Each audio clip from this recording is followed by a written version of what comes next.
요즘 우리나라 의료 시스템을 개선하기 위해서 의대 정원을 늘리는 것을 놓고 오랫동안 갈등이 지속되고 있습니다.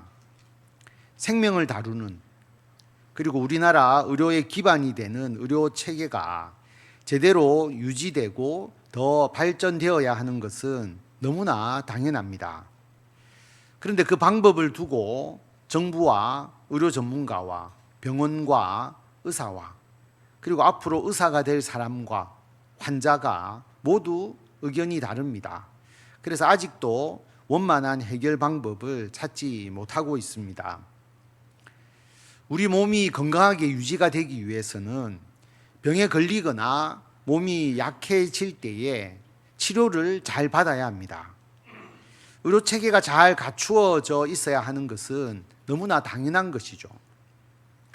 그런데 우리의 심령을 치유하는 일은 훨씬 더 중요합니다.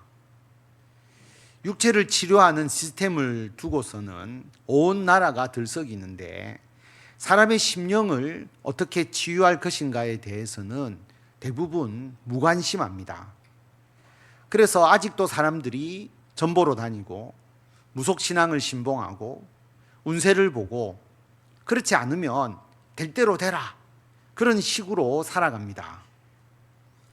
육체의 치료가 우리가 생명을 유지하는 데 필수적인 것이라면 우리의 심령을 치료하는 것은 우리들의 삶의 질을 유지하는 데 필수적입니다.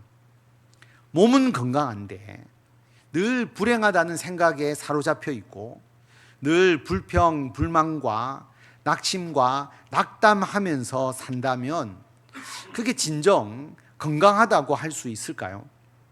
몸도 건강하고 심령도 건강한 상태에서 우리가 살아가야 합니다. 아무리 육체가 건강해도 사람은 언젠가 죽습니다. 우리의 육체는 한 줌 흙으로 돌아갑니다. 그러나 우리의 영혼은 사라지지 않고 영원한 하나님의 나라에 들어갑니다. 예수님을 믿지 않는 사람은 영원한 형벌에 들어갑니다. 그러므로 사람의 심령이 건강한 것이 육체의 건강보다 훨씬 더 너무너무 중요합니다. 운동하고 몸에 좋은 음식을 먹고 또 여러분이 아무리 건강 관리를 잘해도 병에 걸리기도 하고 의도하지 않게 다치기도 하고 몸이 약해지기도 합니다. 그럴 때 우리는 병원에 가서 치료를 받고 다시 건강을 회복합니다. 여러분이 모태신앙이라 해도 신앙생활에 산전수전을 다 겪었다고 해도 나는 믿음이 흔들리지 않는다고 자신해도 나는 이단 사이비의 미혹 정도는 가뿐하게 이겨낸다고 자신해도 늘 새벽 기도를 나오고 성경 통독하고 예배를 잘 드린다고 해도 심령에 상처를 입을 수가 있습니다. 그럴 때 심령도 치유를 받아야 합니다. 예수님을 안 믿는 사람은 더욱 그러합니다. 그분들은 심령이 중환자실에 가야 할 정도로 심각한 상태임에도 불구하고 자신들이 아프다는 것도 인지하지 못합니다. 그래서 그분들은 예수님을 믿고 심령을 치유받아야 합니다. 육체의 병을 방치하면 골마서 병이 더 악화되죠. 종양을 빨리 발견해서 제거하면 그래도 괜찮은데 방치하면 방치할수록 치료하기가 더 어려워집니다. 그러므로 육체의 질병이나 몸이 좋지 않은 것 빨리 발견하고 빨리 치료하는 것이 중요합니다.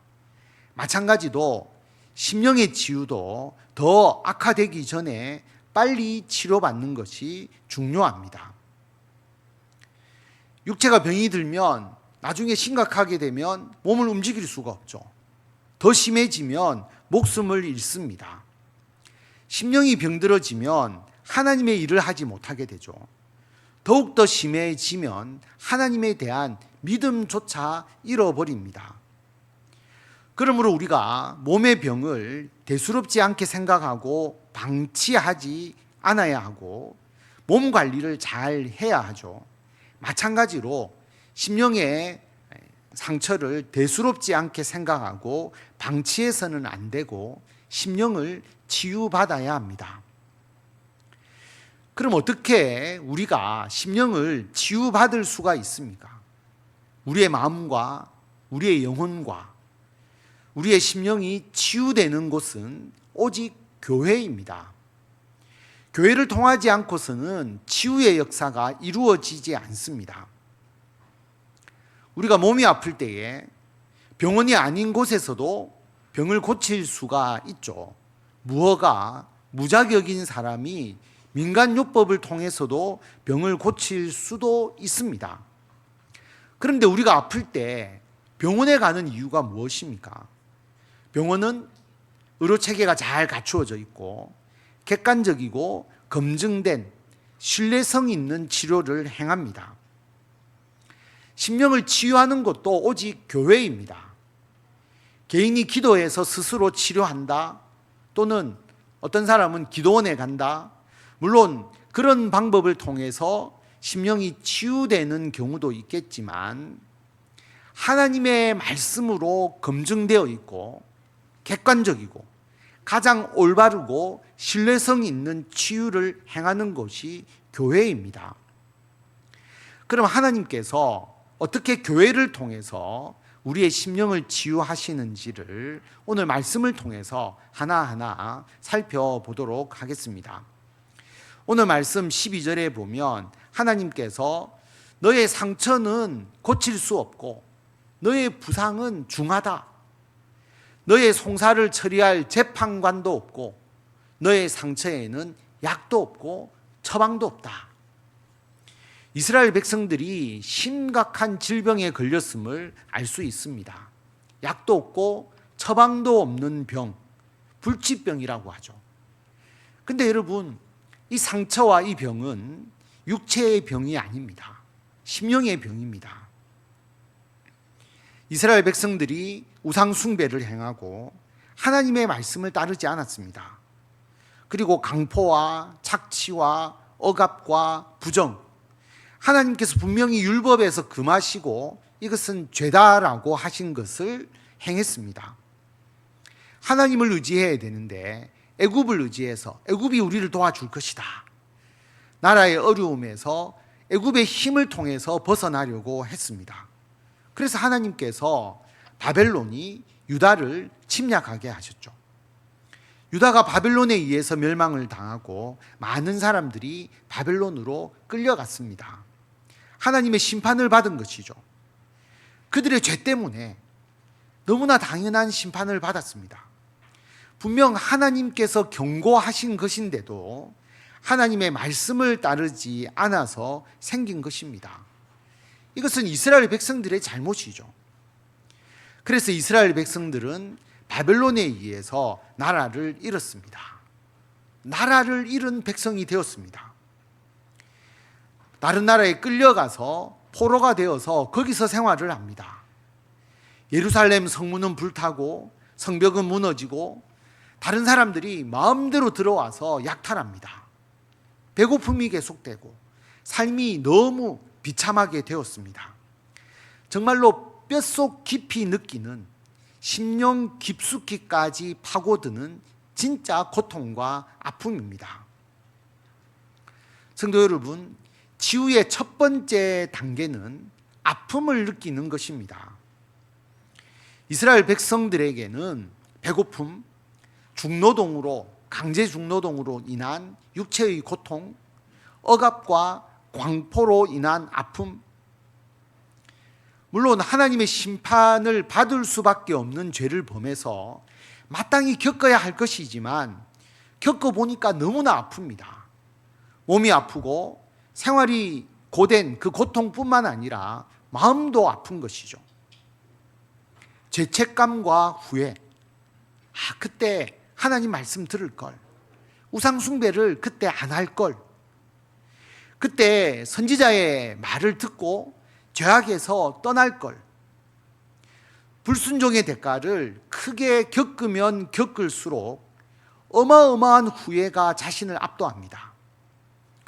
여러분, 크게 후회해 보신 적이 있으십니까?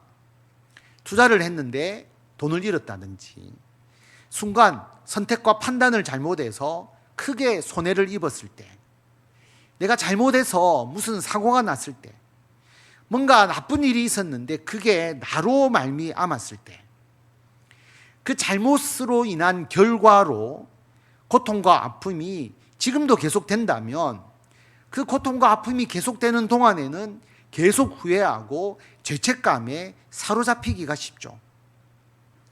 그리고 낭만과 절망을 하게 됩니다.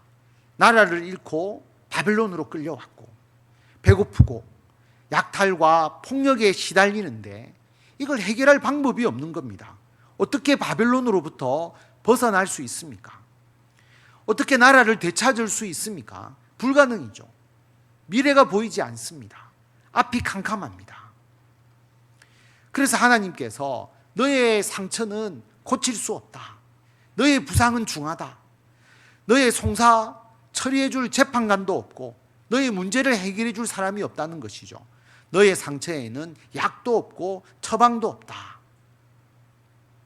이스라엘 백성들에게 이 나라를 잃은 고통과 아픔은 결코 해결할 수 없는 불치병과 같았습니다.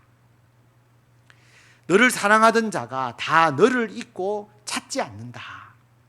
왜냐?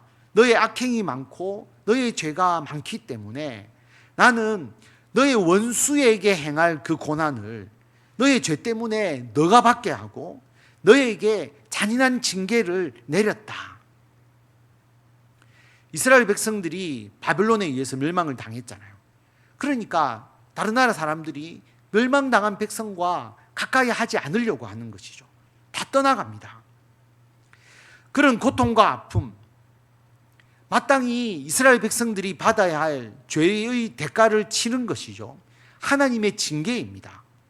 그래서 이스라엘 백성들이 이거 다 내 탓이다. 다 내 죄다. 다 내 잘못이다. 나 때문에 이런 결과가 일어났다. 여러분, 그렇게만 생각한다면 이게 좋은 것은 아니죠. 왜냐하면 이것은 후회와 죄책감, 낙담과 절망이 지속되는 겁니다. 이런 마음이 계속 생긴다면 심령이 치유되는 것이 아니고 더 골마져서 더 심한 불치병이 되어버립니다. 그럼 이런 고통과 아픔을 당할 때 어떻게 해야 할까요? 심령의 상처가 치유되는 두 번째 단계, 자기가 가진 상처와 고통 때문에 부르짖어야 합니다. 누구에게? 하나님께. 이 모든 문제는 하나님과 나와의 관계에서 일어난 일입니다. 물론 우상 숭배도 이스라엘 백성들이 했죠. 억압과 착취도 자신들이 했습니다. 애굽을 의지하는 것도 자신들이 했고, 교만한 것도 자기들이 교만한 것이지만, 그래서 자기가 마땅히 받을 벌을 받은 것이지만 하나님의 심판이잖아요. 그러므로 하나님으로부터 이 문제를 해결받아야 합니다. 그렇기 때문에 이스라엘 백성들은 그들이 겪는 고통과 아픔을 그들이 혼자서 떠안지 않고 하나님께 솔직하고, 그리고 하나님께 자신의 마음을 드러내면서 그 고통과 아픔을 하나님께 표현합니다. 하나님, 내 고통이 너무 심합니다. 하나님, 내가 잘못한 것이 맞습니다. 내가 잘못했습니다. 그러나 내가 지고 있는 짐이 너무 무겁습니다. 그래서 15절에 보면 너는 어찌하여 너의 상처 때문에 부르짖느냐? 너의 고통이 심하도다. 내 악행이 많고 내 죄가 허다함으로 내가 이 일을 너에게 행하였느니라. 이스라엘 백성들이 그들이 겪고 있는 고통과 상처 때문에 하나님께 부르짖었음을 알 수가 있습니다. 그런데 하나님이 그 부르짖음에 대해서 이렇게 말씀하시죠. 이 말씀을 좀 다르게 바꾸면, 너가 잘못해 놓고 왜 아프다고 하느냐? 너가 저질러 놓고 왜 고통이 심하다고 하소연하느냐? 너의 죄 때문에 일어난 일이다. 하나님이 분명히 이렇게 말씀하시잖아요. 그런데 하나님께서 이렇게만 말씀하시고 그 뒤로 아무 말씀을 하지 않으셨다면 하나님은 우리의 하나님이 아니죠. 하나님께서 이 다음에 어떻게 말씀하십니까? 네가 저지른 일이니까 네가 알아서 해라. 그러면서 외면하시나요? 모른 채 하십니까? 내버려 두십니까? 아니죠. 16절에 보면 그러므로 너를 먹는 모든 자는 잡아먹힐 것이며 내 모든 대적은 사로잡혀 갈 것이고 너에게서 탈취해 간 자는 탈취를 당할 것이며 너에게서 노략질한 모든 자는 노략물이 되리라. 심령의 상처가 치유되는 세 번째 단계, 하나님께서 고통과 아픔을 주는, 이스라엘 백성들이 고통과 아픔을 겪게 되는 그 요소를 제거해 주십니다. 이 하나님의 말씀은 어떤 의미냐 하면 너를 고통스럽게 하는 대적들을 사라지게 해주겠다. 다시 말하면 너에게 고통과 아픔을 주는 요소들을 제거해 주겠다라고 말씀합니다. 이 말씀에서는 바벨론으로부터의 해방, 바벨론 포로로부터의 해방을 하나님께서 약속해 주시는 것이죠. 바벨론이 심판받아서 너에게 고통을 준 그 자들이 오히려 잡아먹히고 사로잡혀가고 탈취를 당하고 노략물이 되도록 하겠다. 페르시아가 바벨론을 치고 페르시아가 바벨론에 사로잡혀 갔던 모든 사람들을 해방시켜 주시는 것이죠. 여러분, 분명히 이스라엘 백성들이 잘못해서 죄를 지은 것입니다. 그런데 그들의 죄의 대가를 치르는 것이 너무 고통스럽고 아프니까 그들이 하나님께 부르짖었죠. 부르짖으니까 하나님께서 그 고통과 아픔을 주는 요소를 제거해 주셨습니다. 하나님께서 바벨론 포로에서 해방시켜 주셨습니다. 나라를 다시 회복시켜 주셨습니다. 나라가 다시 세워지면 나라 잃은 백성으로서의 고통과 아픔이 사라지게 되는 것이죠. 또한 그동안 극심한 고통과 아픔을 겪으면서 내가 하나님 말씀대로 잘 할 걸, 죄책감과 후회, 그리고 이제 우리는 이 고통과 아픔에서 벗어날 수 없다, 낙담과 절망에 빠져 있었는데 하나님께서 놀랍게도 기적적으로 바벨론 포로에서 해방시켜 주시고 이스라엘 나라를 회복시켜 주시니까 그들에게 고통과 아픔을 주었던 모든 요인이 제거된 것이죠. 그래서 죄책감과 후회, 낙담과 절망에서도 벗어날 수 있게 되는 것입니다. 그런데 여러분, 이것으로 심령이 완전히 치유되는 것은 아닙니다. 심령이 치유되는 가장 중요한 네 번째 단계, 더 이상 고통과 아픔을 받지 않도록 삶을 변화시켜 주십니다. 여러분, 이스라엘 백성들이 왜 이 심령이 아프고 그들의 삶에 이 고통과 아픔을 겪었습니까? 우상숭배 때문이죠. 강포와 포갑, 정의와 공의가 상실된 것, 율법을 지키지 않은 것, 그리고 하나님을 의지하지 않고 애굽을 의지했던 것, 더 이상 이런 잘못된 신앙생활을 하지 않도록 심령을 변화시켜 주셔서 삶을 변화시켜 주시는 것이죠. 그래서 여호와의 말씀이니라. 그들이 쫓겨난 자라 하매 시온을 찾는 자가 없은즉, 이스라엘 백성들이 다른 사람으로부터 야, 쫓겨난 자다, 그리고 이스라엘 백성들을 다시 찾지 않는, 그들이 고통과 어려움을 겪으니까 하나님께서 근본적인 치유, 내가 너의 상처로부터 새살이 돋아나게 하여서 너를 고쳐주겠다. 새살이 돋아나듯이 신앙생활이 바뀌는 것입니다. 새살이 돋아나듯이 자신의 삶이 변화됩니다. 이것이 진정한 치유입니다. 하나님께서 교회를 통해 성도들을 치유하는 방법도 마찬가지입니다. 치유의 첫 번째 단계는 아픔을 느끼는 것입니다. 사람들은 자신이 모두 영적으로 건강하다고 여깁니다. 분명히 영적으로 병든 부분이 있고 아픈데 아픔을 못 느끼는 것이죠. 그런데 교회에 나오면 그때서야 아픔을 느끼기 시작합니다. 자신의 심령에 병이 있기 때문에 교회에 나오면 아픔과 고통을 느끼게 되는데, 어떤 사람은 이것을 나는 교회로부터 상처를 받았다라고 말하고, 어떤 사람은 내가 교회 생활을 해보니까 이런저런 이유로 너무 불편하다, 그렇게 말하고, 어떤 사람은 교회 다니는 게 너무 힘들다, 그렇게 말하고, 어떤 사람은 신앙생활을 해보니까 참 고통스럽다라고 말합니다. 그런데 여러분, 이것은 자신의 병, 자신의 심령의 문제점을 발견하는 과정입니다. 실제로는 여러분에게 상처를 주는 사람은 없습니다. 교회가 여러분들을 힘들게 하거나 고통스럽게 하는 것도 없습니다. 이것은 나의 심령이 병들어 있다는 신호이죠. 자신의 심령이 병들어 있는 부분이 아픈 것입니다. 그럼 가정생활이나 직장생활을 할 때는 나는 그런 거 느끼지 못했는데 왜 교회에 나올 때만 심령에 이런 아픔과 고통을 느끼게 되느냐? 하나님께서 교회를 통해서 성도들끼리 서로 연결되게 하셔서 자신의 영적 상태가 병들었음을 깨닫게 하시기 때문입니다. 아픔과 고통이 다른 사람 때문에 생기는 것이 아니라 우리들의 심령이 병들어 있기 때문입니다. 특히 우리 교회와 같이 작은 교회에서는 성도들 간의 관계를 맺을 때 사람으로 인해서 아픔과 고통을 느끼는 경우가 많습니다. 이것은 작은 교회가 하나님의 치유의 도구로 사용되는 경우가 많기 때문입니다. 여러분, 아픔과 고통을 느끼는 게 문제가 있는 게 아닙니다. 치유의 출발입니다. 심령의 병과 상처가 치유되는 두 번째 단계, 자신의 상처와 고통 때문에 부르짖어야 합니다. 하나님께 기도해야 합니다.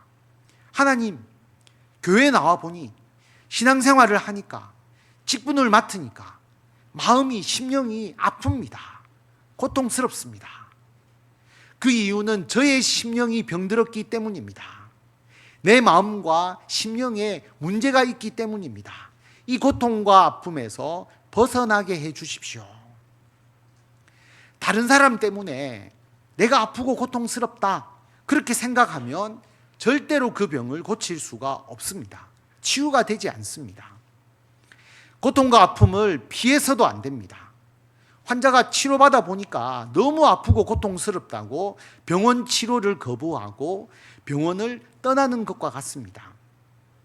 심령이 아프거나 어떤 부담감으로, 어떤 짐으로 억눌려 있다고 느낄 때 하나님 앞에 무릎 꿇고 그 문제를 놓고 기도해야 합니다. 성도들 간에 자기가 아픈 것을 드러내어야 합니다. 교회는 예수님을 머리로 해서 성도들끼리 다 지체로 연결되어 있습니다. 이게 교회고, 이게 성령께서 교회를 이끌어 가시는 것이죠. 서로 연결되니까 비로소 심령의 병과 아픔이 드러나게 됩니다. 그런데 여러분, 놀라운 것은 성령의 역사가 성도들 간에 연결된 관계로 인해서 서로가 서로에게 치유의 능력을 발휘하도록 하신다는 점입니다. 삼위일체 되신 하나님께서 의사이시잖아요.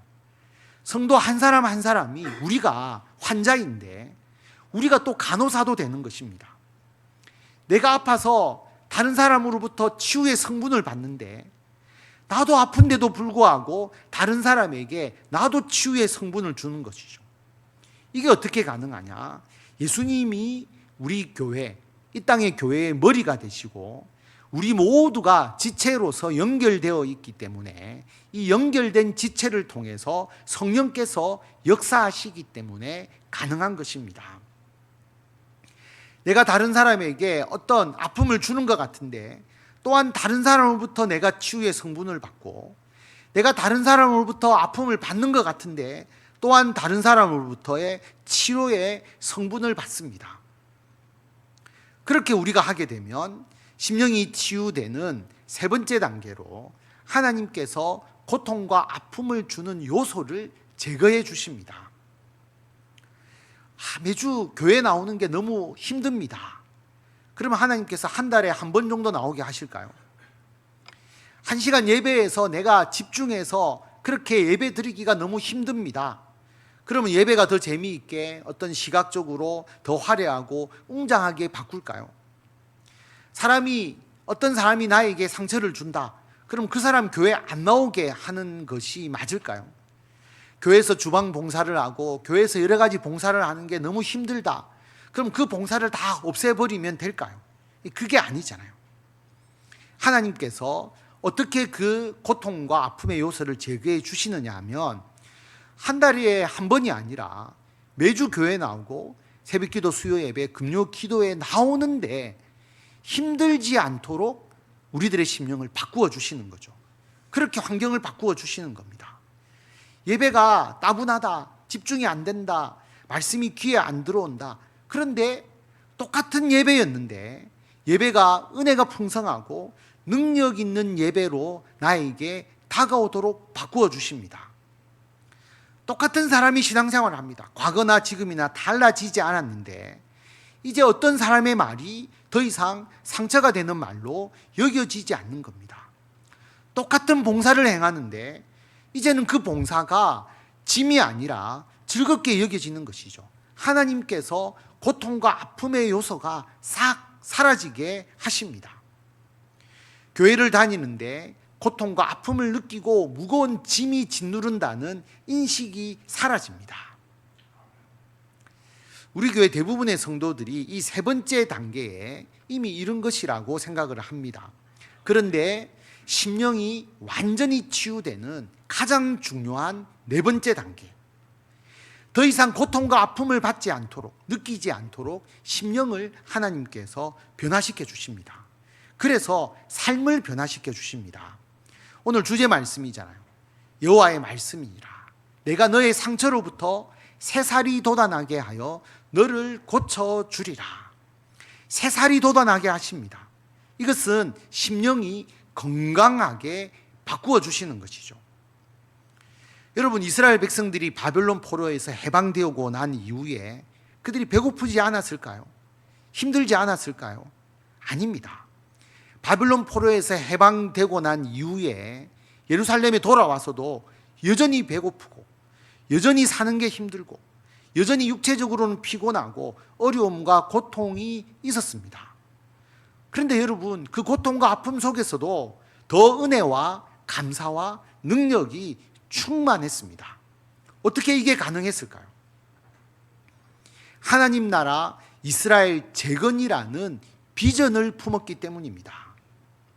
심령이 병들어 있을 때는 움직이면, 뭔가 하면 아프다, 고통스럽다 이런 불평을 했는데 새살이 돋아나서 건강하게 되니까 건강한 심령으로 하나님의 나라 재건이라는 비전 성취를 위해서 뜨겁게 헌신하게 되니까 비록 육체적으로는 과거와 똑같이 힘들기도 하고 여러 가지 어려움이 있지만 이스라엘 백성들이 너무 기쁘고 감사하고 행복한 것으로 변화된 것입니다.